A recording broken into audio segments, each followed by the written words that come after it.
Hey there, welcome to Something About Tabletop.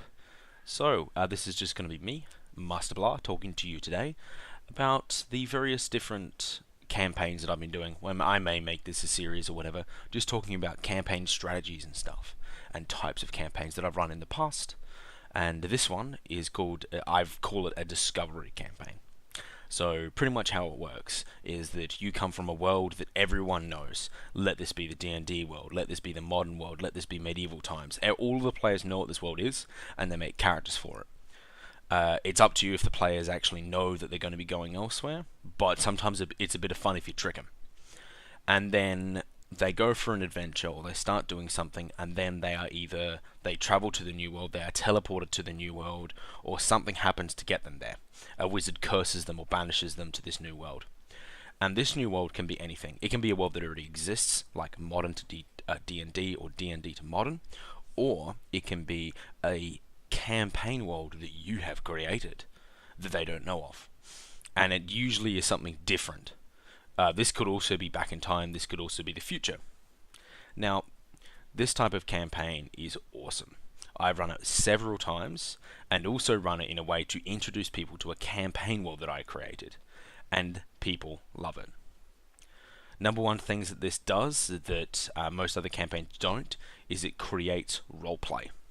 It creates roleplay because you need to ask questions to NPCs all the time, because your characters don't know anything, or in a way that the actual player doesn't know anything about the setting.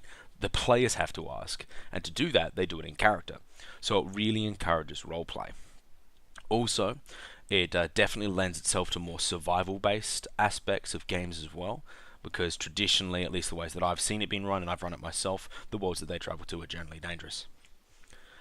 Also, another thing that this type of guest campaign or game is lends towards is there's no problems between player knowledge and character knowledge, because the player and character knowledge of this new world should be the same. And this is 100% true if you are running and they are going to a world they do not know.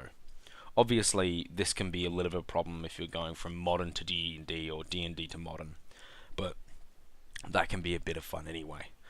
Also, it can be a great way to start a no magic campaign and then introduce magic. And it's always interesting to see when non-magical PCs want to do magic, and it's kind of like you're playing out that, becoming a wizard. And that can be a lot of fun to roleplay. So, that's the Discovery campaign. I've run it plenty of times in the past, and I would suggest to many people it's a great way to rope people in, and it's a great way to teach people roleplay. And it's also a great way to practice metagaming too, if you do it in a way that you go from fantasy to modern or modern to fantasy, teleporting through worlds or however you want to do it. And also, once again, it is great for introducing people to your own world, whether how weird it would be.